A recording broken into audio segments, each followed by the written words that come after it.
Welcome back to Tomorrow Today, a podcast. Dun dun dun. So today we are talking about everyone's favorite subject, consensual non-monogamy. Ooh. Basically. We chat with Dr. Amy Moores, an assistant professor of psychology and faculty affiliate in engineering at Chapman University. She serves as a research fellow at the Kinsey Institute at Indiana University, and she's the co-chair of the American Psychological Association's Division 44 Committee on Consensual Non-Monogamy. So, what do you know about consensual non-monogamy? I'm going to put you on the spot. Okay. Polyamory, right? That's part of it. Cool. It's only part of it. Wow, I really thought that those were going to be synonyms. Okay, so we're just in agreed upon relationships. I assume they're, terminal, like everybody's in the one bubble together and nobody's like actually stepping out, right? Nope. Okay, so nothing. Then we're nothing. You know nothing. I know nothing. You accept that you know nothing Correct. about nothing. Consensual non-monogamy is not just polyamory, but a bunch of different constructions of relationships with more than two people. That can involve two people that are in a consenting relationship with a third party who joins, or they could swing, or one can swing and the other one doesn't. There's different layers to the relationship dynamics that exist within the people that are involved in the relationship. It encapsulates a lot, is the point. There's a lot of different ways this exists. In this conversation, we get into this really interesting dialogue about how research around consensual non-monogamy has basically never existed before modern times. And by modern times, I mean basically her research. There's like some really insane stats that they come out with doing like some very basic polling about the volume of people in the United States that have been in consensual non-monogamous relationships. And it's significantly higher than what most people think. To the point where somebody probably in your family, statistically speaking, has been in a consensual non-monogamous relationship. So who is it, Nash? Please, God, let it be my mom. Go, Mom, go. Yeah. No, I don't know who would be in your family. I don't know who would be in mine either. So you'll hear that stat in the interview. It's really shocking, the amount of people that have said they've been in a consensual non-monogamous relationship. So like that's the first thing that we kind of dive into on it. And, I think you brought up a really interesting point that people think of consensual non-monogamy, which is probably not the term that they're used to hearing. They're used to probably hearing polygamy or polyamory or like threesomes. Like that's probably the extent of what most people know. Yes. That's all I'll say. Yes. Thanks for that input, Nash. You're welcome. I don't want anybody to update my Wikipedia page based on my answer to that question. So just, yes. If you were to look up consensual non-monogamy on, like, say, ResearchGate or something like that, and you wanted to, like, see what kind of evidence, you'd notice that really there's only been research in the last 10 or 15 years. Now, obviously, these practices have existed probably as long as humanity has existed, and we don't really know anything about them. Now, Dr. Moore's research really started from working with the LGBTQ community and realizing that this was a really common practice in communities like LGBTQ communities. So it opened up this really unique opportunity to kind of dive into something that there just hadn't been a lot of research on. Now, what was really interesting to me in the research that we didn't actually get a chance to talk too much about in the actual interview itself was the statistics on things like the amount of people who would identify themselves as like straight who were in consensual non-monogamous relationships, because that seems like by definition would like not really have a place with multiple partners. Well, I mean, I guess however you identify is however you identify, right? Yeah, I mean, I guess technically like you could have like a straight man and two women or something like that. But it was just like, it was an interesting thing in those, like, so for example, I'll give one stat in particular. So approximately 75% of gay men have been in a CNM relationship, because I'm not going to say consensual non-monogamy repeatedly. I will say it incorrectly and probably offend somebody. And now that's versus like 25% of heterosexual men. And like for women, the numbers are much different. So it's only 56% of lesbian and bisexual women versus 44% of heterosexual women, which I guess opens up like a really interesting question of how is that organized and how, like, who is benefiting in this like relationship of like why a large percentage of straight women would want to be in a relationship, because I don't, especially if like only 25% of straight men want to be in a polyamorous relationship, because that those numbers don't jive, if you see what I'm saying. Yeah, the heteros aren't having fun. That's all I'm getting from this. I mean, the heteros are having less fun, yes, but statistically there's only about a 12% difference between like lesbian and bisexual women versus heterosexual women. So like, why is that number so similar, despite the fact that there's, if you're a straight woman, there's less straight men that are open to this type of relationship? Well, I mean, okay, so here's a question. Does the multiple wives scenario fall under CNM? Yeah. Okay, so there you go. You've got one straight guy, and then not everybody is engaged in sexual activity within that relationship, right? Sure. But I think what's like, when we think about like the data pool for this, is that the data is supposed to be reflective of the demographics of the country. So it's not like they're polling just, Mormons or something like that. The idea is that they're polling like enough diversity that like it's not being outweighed by specific sects like that would be impacting those statistics. It raises some really interesting questions about like who's engaging in this and for what reasons. And of course, like I said, because this is relatively new research, there isn't a lot to go with. And that's why the work that Dr. Moores is doing is really interesting and important. Were they obligated to tell the truth in this study? So they, like any study, they go through a fairly, I don't want to say rigorous, like assessment of how serious they're taking it, but they make it enough of a pain in the ass that no one's going to do it for like a joke thing. Now, when we were talking about CNM, the goal, or our conversation wasn't just around this idea of consensual non-monogamy, but particularly how it impacted things like mental health. Like what kind of evidence there was for like what's called attachment theory, and that has to do with like the way you relate to people. And she explains it much better than I can, but generally like, how healthy of a relationship do you have with the people around you? And what they found was that there was a lot of variation within the CNM community, like how they relate to their partners and things like that. And there's some really surprising data around like 7 years.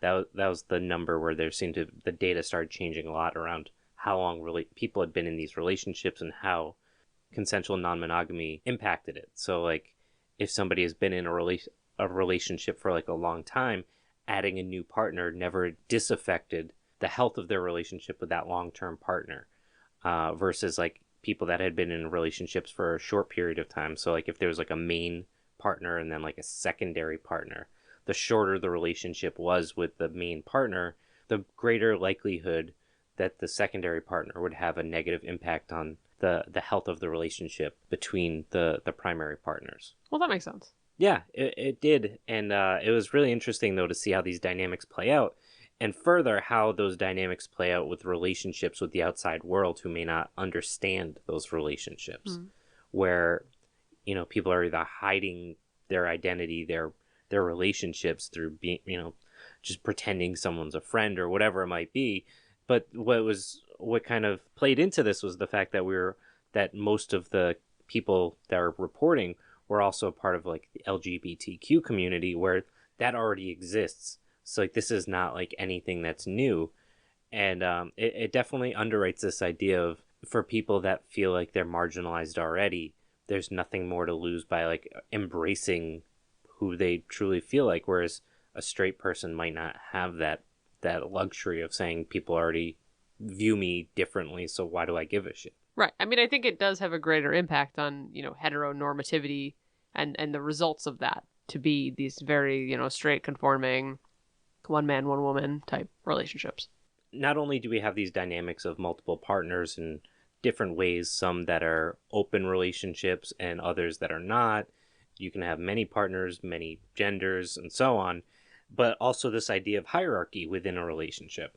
And generally, hierarchy is like there's primary partner or a secondary partner. Like I was just talking about, like some people go in with a primary partner and somebody joins afterwards or whatever it might be. The research that she goes into around this idea of hierarchy within the polyamorous community or consensual non-monogamous community points that outside of the example I had given with the partners who had been together a long time and somebody joins afterwards, for those newer relationships, the non-hierarchical partnerships tend to be much healthier and last a lot longer, which is, I think, really cool and interesting in that, like, somehow because of this fluidity and this decentralization that it makes them more resilient and stronger. And I think it helps check some of those power dynamics that might exist otherwise. So we're chickens. Yeah. Actually, no, because there is always a rooster. We're hens? Yeah, no, there's still a hierarchy.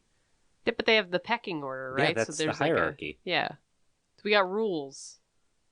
That's what I'm saying. Oh, you mean like in hierarchical? Yes. Hierarchical yes. polyamory? We've got a primary chicken and then... The rooster.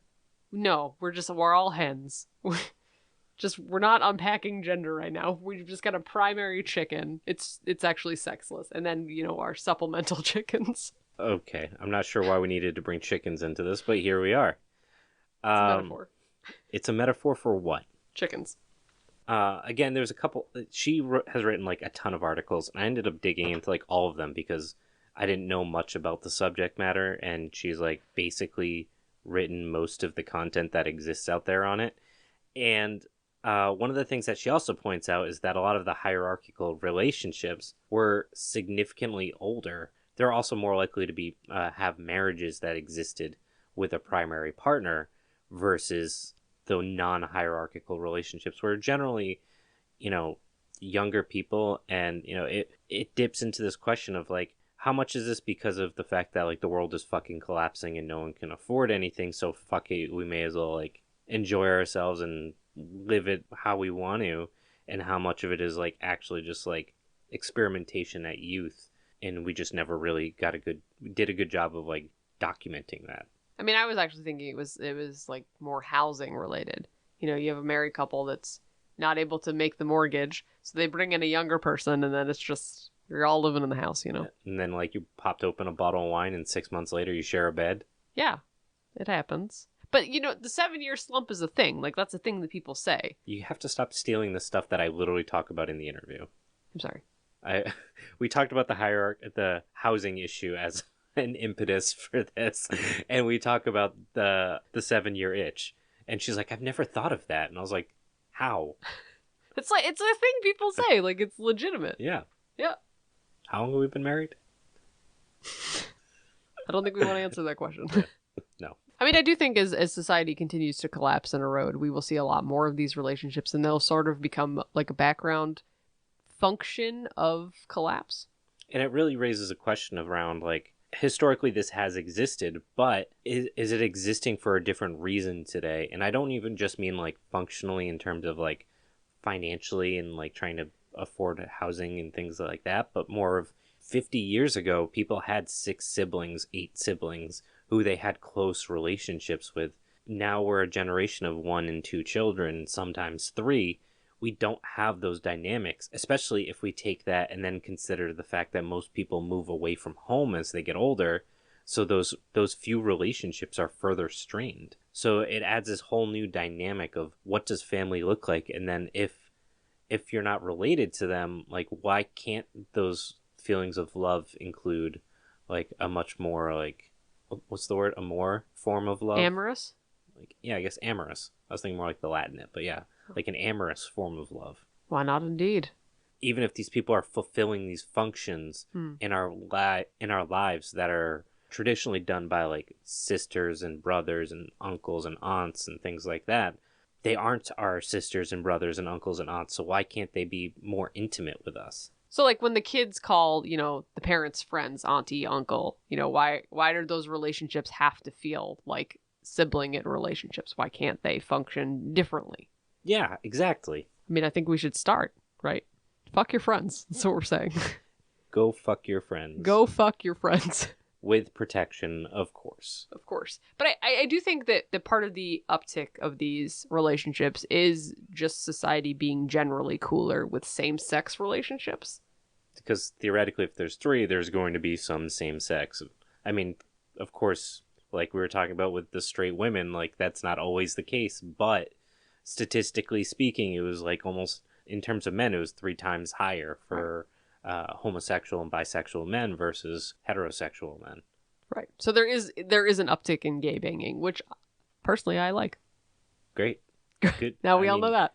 I'm happy to hear that. I think this is one, we just did an episode about death. I think this is like optimistic in a different way. What a back-to-back episode feature. Yeah, it's the creature feature. Yeah. Just a little bit of death, a little bit of life in the best way. Yeah, and one of the things that's kind of interesting is that in statistics, they polled a bunch of people, and just about a third of people were open to the idea of a non-monogamous relationship.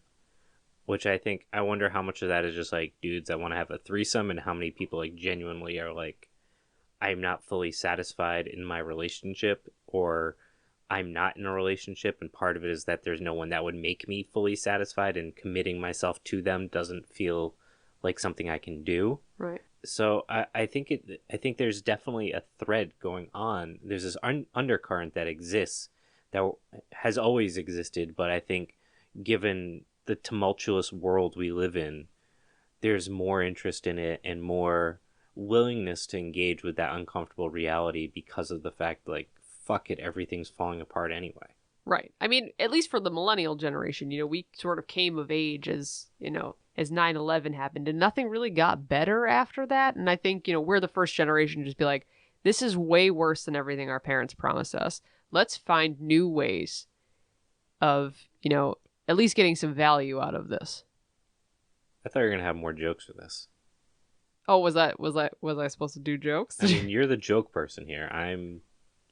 You were like, you want to hear about consensual non-monogamy, and I just followed you down here. Yes, I do. So I know you came into this not knowing like anything other than like polyamory, and I'm curious about your thoughts. I'm surprised the numbers are as high, but I'm pleased that they're that high. I mean, I think even, in secret, I think it's nice to know that people are sort of breaking the boundaries of what the boomers always expected our relationships to look like, and what their parents expected those relationships to look like, especially because heteronormativity exists, and we all felt like there were certain expectations for what our lives would become.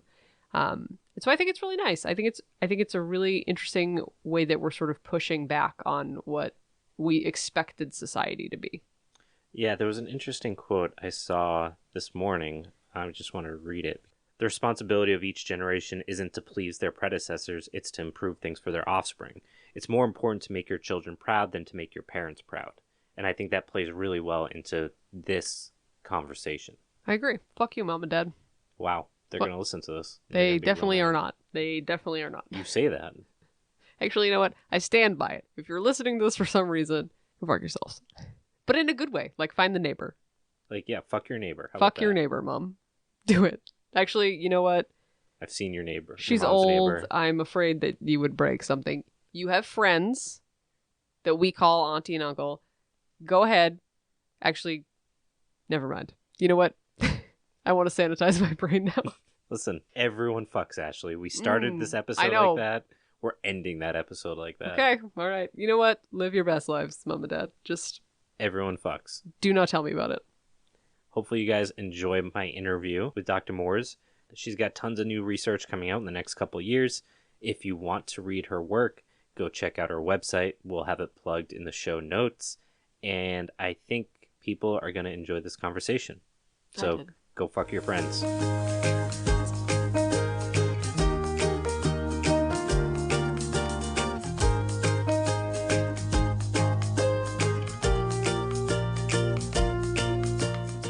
Amy, thanks so much for carving some time out to talk to us. Could you please introduce yourself?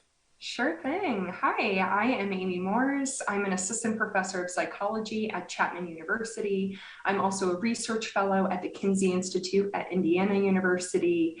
And then in my area of service, I co-chair a committee on consensual non-monogamy as part of the American Psychological Association Division 44. Awesome. So I came across an article probably a few months ago before I'd reached out, and it was about the rise in polyamory during COVID because I guess the idea of, what constitutes a family started really getting challenged when especially like parents and people that were single started thinking about, if I'm going to be locked down, what does that really look like? What do I want that to look like? It's definitely raised some questions, I think, for a lot of people about the dynamics of family. This brings up this idea of consensual non-monogamy, and I ended up finding some of your papers and ended up reading like 8 of them back to back because they all kind of fed off of one another, so it seemed silly to only read one. I was like, oh, we'll go to the next one, and then I had to have you on. So first I want to ask about this concept of attachment security. Could you talk a little bit about what that is and what kind of research has really been done around monogamy? Yeah, so thank you so much for reading, voraciously reading some of my research. I guess to best contextualize attachment security, let me take a couple steps back and describe what attachment theory is. Attachment theory was first introduced about 50 years ago by a researcher, John Bowlby, who was studying the experiences of children who were without parents, so at an orphanage in Europe, and trying to understand their experiences with these caregivers in their lives. Like, were they distressed or anxious? And he came about this idea of attachment as a meta theory. And so we have these internal workings about how we orient ourselves towards people who are close in our life. So, do we get anxious or do we avoid them? When they come back to us, when we're apart from them, how do we respond? And so for a couple of decades, researchers were really thinking about attachment in terms of this is happening with children and their primary caregivers. And then in the late 80s, 2 researchers came along, Cindy Hazan and Phil Shaver, that applied that theory to thinking about adults. And they had the idea, you know what, I think this attachment orientation and how we're attaching ourselves to people happens in romantic relationships. And so what they theorized and what now is really popular is the idea that we can be anxious or avoidant, or we can be secure with our adult intimate relationships.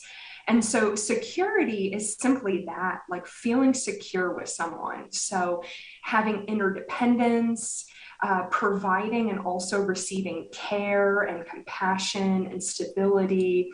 And then, according to this framework, people who are secure with their partner also would exhibit really low levels of anxiety and low levels of avoidance. So anxiety would be thoughts like, oh, I worry my partner is going to leave me for someone else, or, getting really physically distressed if their partner isn't around, maybe checking your phone, checking for messages.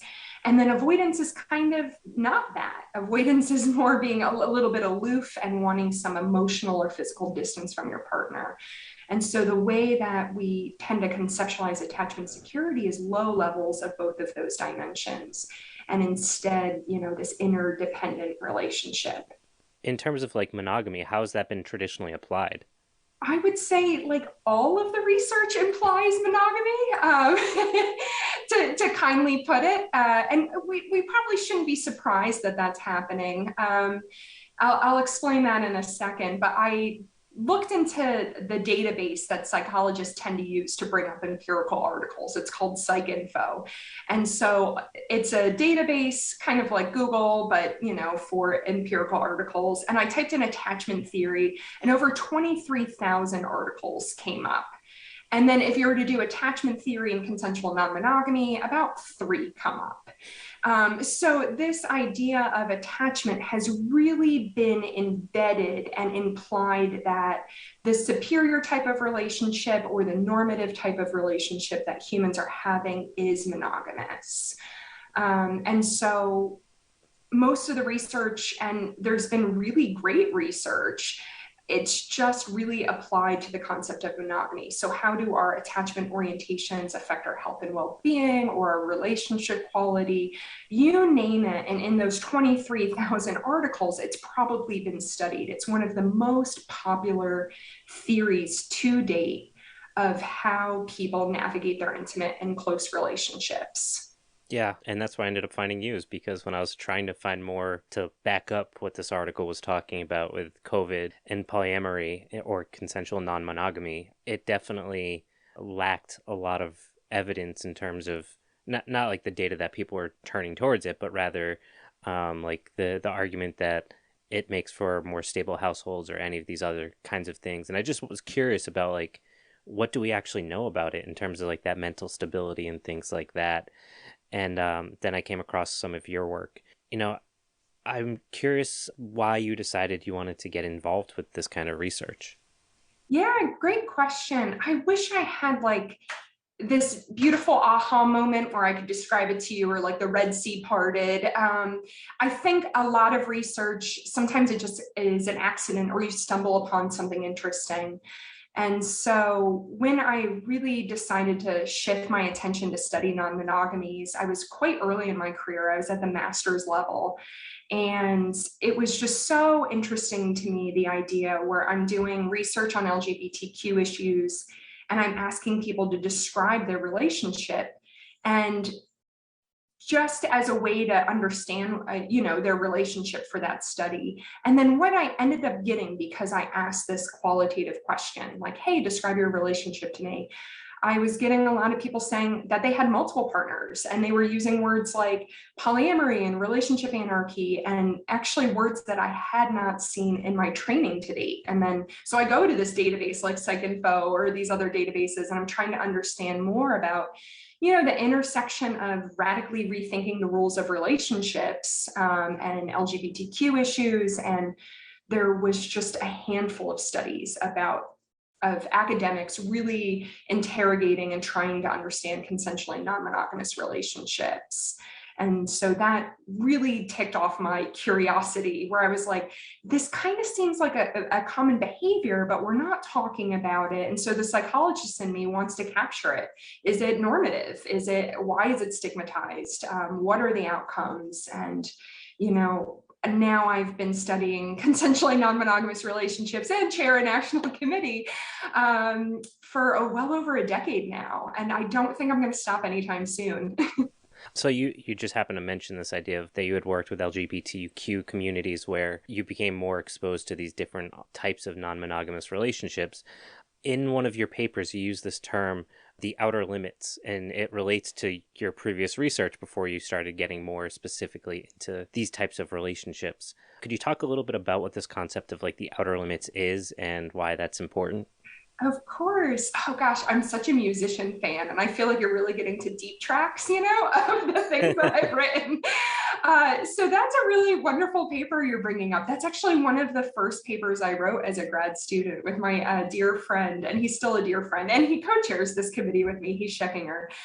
And so this idea of the concept of the outer limits is coming from Gail Rubin's 1984 seminal research, where she's introducing this idea about how sexuality is hierarchically organized in our society. And so what she's really setting forth is this idea that the way that we're viewing sexual acts, they should be assessed by the way partners treat one another, or the presence or absence of coercion, or even the quality that they provide each other. But instead, the way that we're viewing sexuality is like, what acts are deemed as charmed or normal? So she has this really brilliant drawing in her theorization where there's imagine two circles, and the circle on the inside is all of these charmed behaviors, things like what is acceptable in society. So sex for procreation, sex in marriage, sex with just one other person, sex without toys, monogamy, heterosexual sex, all of those behaviors. If you do those, you're going to fit into society and you do not get repercussions, whether it's social stigma or even legal repercussions. And so this idea of the outer limits are all of those counterpart kind of behaviors that are on literally the outer limits of society. So things like multi-partner sex, or engaging in consensual non-monogamy, or queer sex, or non-committal casual sex, all of those things are on the outer limits. And she describes these two circles And like the idea that there's two circles, that line dividing the two circles is this kind of arbitrary thing that we have in our society, as if it is this line between keeping order and having sheer chaos, where, you know, I tend to look at the idea of studying consensual non-monogamy through a similar queer theory lens that a lot of people apply to LGBTQ scholarship, like people engaging in ways that are just not considered normative in the US and have a lot of stigma. Although my research shows that it's actually pretty normative and common. A lot of people are engaging in non-monogamy, just the societal stigma and also the legal system is set up where people are penalized, or even worse, there's some tangible negative repercussions for engaging in non-monogamy. So this idea, I think, is really important in order to start diving into consensual non-monogamy, because it's really important to understand, I guess, that there is this arbitrary line, and it has existed and in some cases has moved throughout history. So I want to talk about this idea that you brought up of, I believe the term you used was relationship anarchy. Yeah. I was reading some of the stats in the research you had been doing around this idea of like hierarchy within the relationship. You show that there's no significant change in satisfaction when, say, new partners are added, which really reinforces this idea of like the passionate love is much more similar to like the love we feel for family, in that there's a, you could say, quote unquote, limitless amount of it to go around, which I think is, it never occurred to me until I had read this argument that you had on it, that we do treat them as one is limitless and the other is not. I wanted to know what you thought about, like, does that stigma still exist even in like these consensual non-monogamy relationships? Could you talk a little bit about that, the parity between like hierarchy and this concept of love? Yeah. Yeah, these are so many interesting points. So first I'll start with this idea about, you know, we have this kind of false idea about love in our society, and then I'll get into, you know, how this might be or is not actually affecting people engaged in non-monogamy. So we tend to be fine with this idea that like platonic love is endless in our society. And this is one of my favorite lectures that I give while teaching, because it's usually the lecture where like there is literal jaw dropping, where I ask all of my students, like, raise your hand if you love more than one of your best friends or family members. And everyone raises their hand, and then I start like enthusiastically clapping. I'm like, oh my gosh, I'm so happy for you. I'm so happy you love so many people and like they care about you. And then I ask them what they do for them and why they love them, and you know, and then I'm like, you see how there's like no stigma surrounding that. But if I were to ask you, have you ever loved, you know, more than one person in a romantic way? Or if I were to tell you a story about someone who does and has 2 really or 3 really committed partners, I think all of you would be, you know, skeptical, or maybe feel disgust or some moral panic ensue. And so we tend to be fine with this idea in our society that platonic love is endless, but when it comes to romantic love, that it is limited, it is finite, it is a zero-sum allotment. It can only be for one person. And if it's not for one person, then something must be wrong with the person or their relationship. And so when we look and interrogate like what love looks like, a really interesting, you know, group of people to study are people who engage in polyamory, which is a specific type of consensually non-monogamous relationship. So people who engage in polyamory are typically agreeing to the idea that they can have these emotional and intimate and also sexually intimate relationships with multiple people.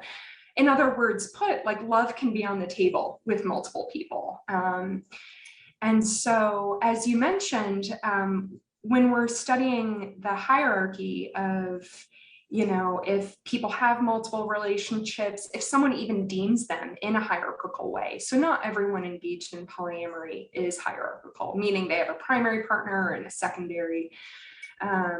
You know, we end up finding that you can add more people to the relationship and they're not necessarily all dating, or maybe a relationship could break up for whatever reason. It's not impacting relationship satisfaction in the other relationships. They're really independent of each other. There isn't necessarily a spillover effect. whether that spillover be negative or positive across different relationships. And so something interesting to think about is that's probably happening with our best friend relationships too. Like I could be in a fight with one of my best friends and things could be really negative, and it's probably not affecting my relationship with another best friend, especially if they're not good friends either. They might not know each other.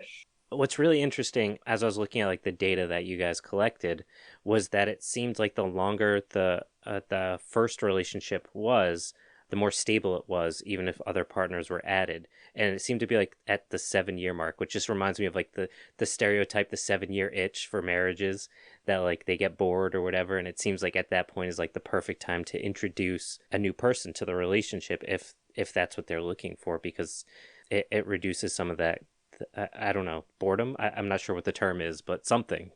Oh, that's so interesting. I've actually never thought of, because you're right, that is the average. If you take the mean of how long people have been together with one of their partners, the longest one, it is 7. Yeah, maybe, or like it could be a 7-year itch, or that's also usually a defining feature of common law marriage.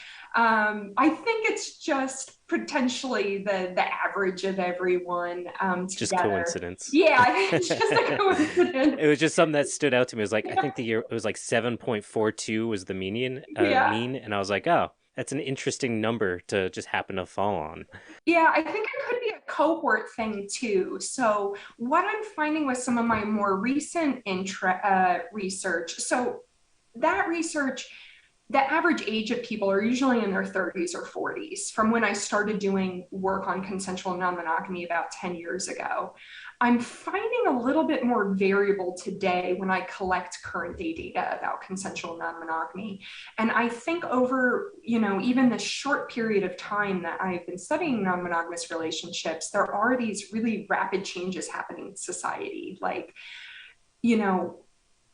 celebrities are talking about non-monogamy openly in ways that I've never seen before. Some plot lines are starting to have, triads or just talk of open marriages. So it's becoming, I don't want to go and say it's a zeitgeist, but I think maybe we're coming there where these words might become common household words.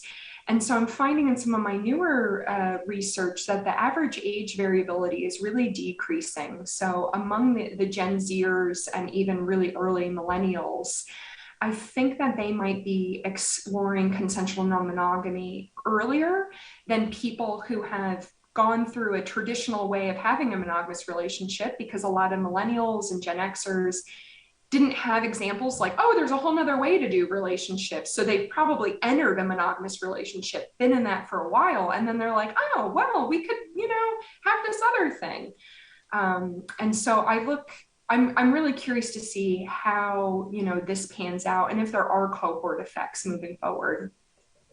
Yeah, I agree. It's especially during COVID, during this time of like being home and being able to have that time to think about who they are, the amount of people that have come out with new identities just because of that opportunity to just sit at home and think about who they wanted to be and who they felt they were, that when they're not in that rat race, they have that time of contemplation. And I think for younger people, that they have more of that than people that are working and going to school part-time and maybe have kids or whatever it might be. That's something they can explore at a younger age, and there are more examples of it today. I think that all kind of plays together into this conversation. You've been doing all this research, and I'm curious now if the amount of papers on consensual non-monogamy since like 2016 is like 50 times higher than before 2016 collectively. So I'm curious, with all this new research that's been coming out, is it changing the way we understand, and I say we as in people outside of consensual non-monogamy, understand these relationships and the assumptions that had been in place versus the practices in themselves? I'm not sure we're there yet, but I think we will be. What happens is often the scientific process is just like a little slow. Sometimes academics may or may not be the best at translating research into policy or doing science communication. That could be some of it. But also with talking about sexuality issues in the US, it's just so contentious. like we're still at the federal level, like we don't have well-managed, inclusive, or comprehensive sex education. So like that even makes it harder to be a researcher studying sexuality and then trying to reform society, take research and apply it. I think in academia, things are moving. When I first started this work, I was the only person often at conferences presenting on a topic, by the way, about 1 out of 5 people in the US have engaged in consensual non-monogamy at some point during their life. That to me seems quite common. The conferences that I attend are national or international, thousands, if not tens of thousands people attend. Now that's different. There are much more, as you noted, a beautiful uptick in people who are taking seriously the topic of non-monogamy. And so I think it's going to start to translate into the general public. And then I know many of my colleagues, we've been working hard to do that. Like as one concrete example, with some of the research that I've been able to do over the past 10 years, I was able to co-develop a new guideline for the American Psychological Association when working with sexual minority persons in clinical practice. And this guideline is all about consensual non-monogamy. So if someone is a therapist and they're looking for advice or recommendations about how to be affirming, how to be non-judgmental, and then research about people engaged in non-monogamy, it's now there for the first time ever in APA US history.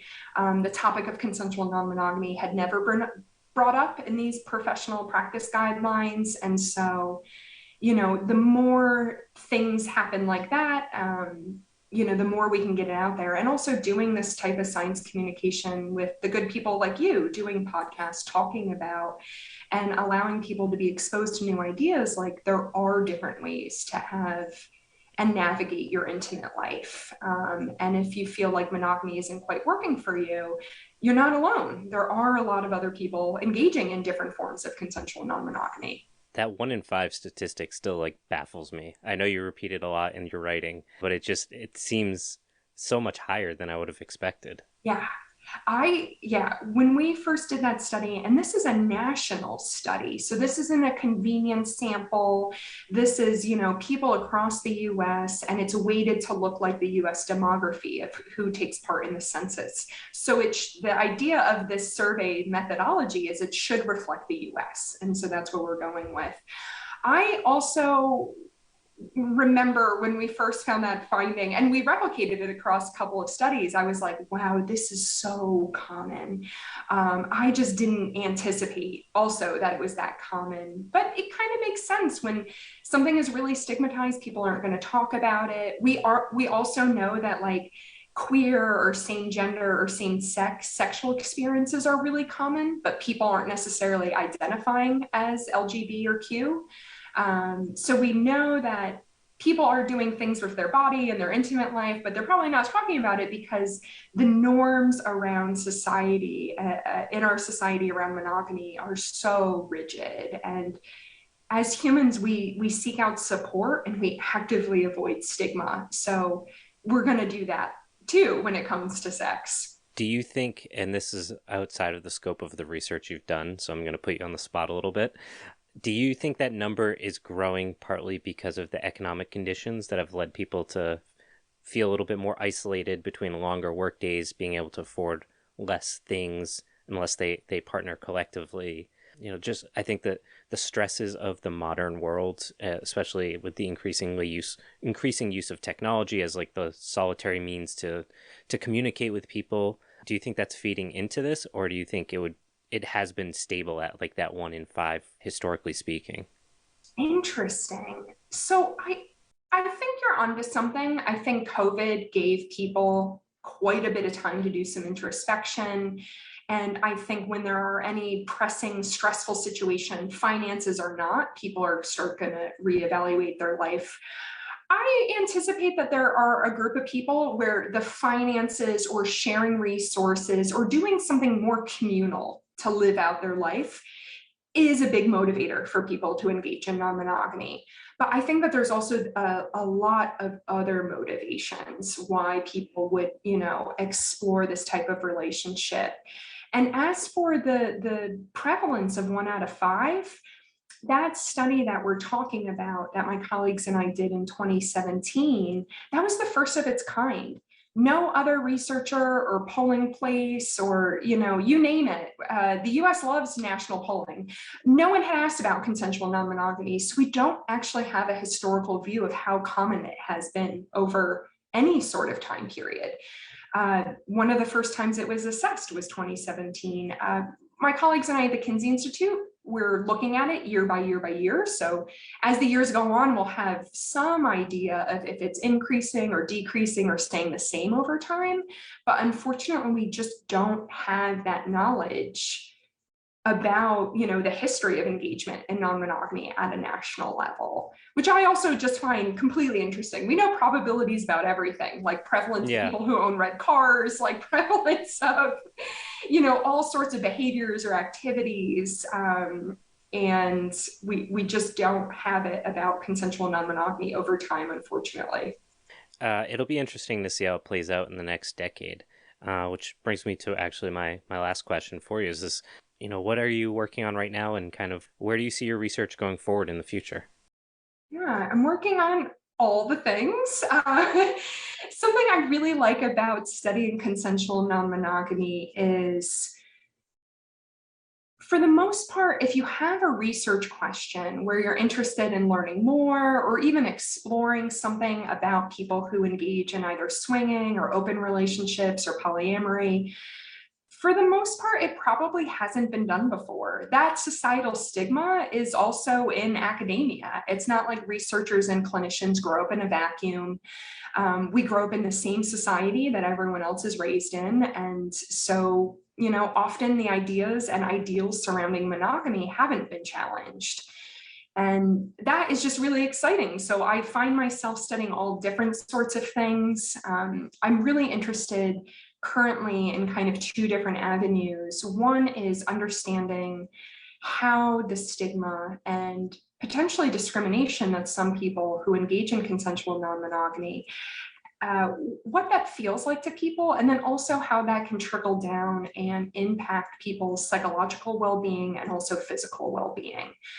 And so some of my recent work has really explored this idea of minority stress, meaning that, and it's a very popular theory when studying people of color and then also studying sexual minorities, where you have identity that is stigmatized in society, and then that stigma are unique stressors that therefore can have negative psychological and physical well-being. So I'm trying to understand the extent to which people engaged in non-monogamy experience that, and then how to remedy it. So, it's one thing to document that things can be bad, but then also how do we intervene and ameliorate those negative effects?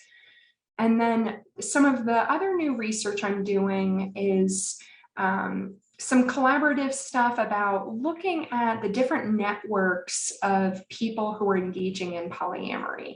So not just their own individual perspective, but like everyone who's kind of dating each other, like looking at it more like a family unit instead of just the individual perspective. So how are people influencing each other back and forth, or different people? How are people getting along? How does this affect quality and stability? And, even things that we've talked about in this conversation, resource management, like what are these potential benefits? What are some drawbacks? And then importantly, what can we learn about communication strategies, how people navigate jealousy, all of these inner workings of polyamorous relationships that then could be applied to people who engage in monogamy? So it's not to say that we're trying to get people to engage who are monogamous to try a polyamory, but more, are there lessons learned? Are there new ways, or, just different ways of communicating or expressing needs or desires that could be beneficial to people regardless of what type of relationship they're in? It's interesting how, if you're able to take a subject that there hasn't been a lot of research done into it, you can often use that as like the opportunity to look at other things with fresh eyes. like you're just talking about, this idea of like we can look at these relationships and reflect back on traditional monogamous relationships to better understand both, which I think is really interesting. So my last question is really, where do you see the future around this subject matter in, say, 10, 20 years? I know you said it seems like it's becoming more normalized. As somebody that spends a lot of time talking to people in these relationships, doing the research, seeing the trends, where are we in 20 years? I think we're going to start to have some very serious legal conversations. I'm not quite sure what that looks like because I'm not a lawyer, but I do know that the research that I'm doing, other consensual non-monogamy scholars are doing, is starting to be used in briefings. There are 3 places right now in the state of Massachusetts where people can go and get multi-partner domestic partnerships.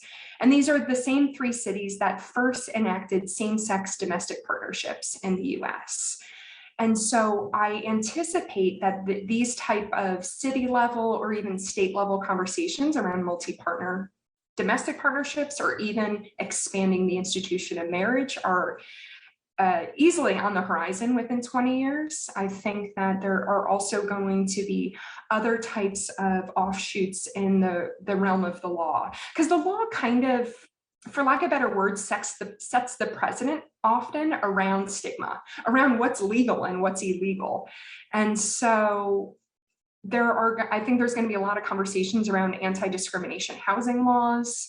There's going to be, potentially a whole new training or modules or certificates for mental health practitioners to really focus on consensual non-monogamy.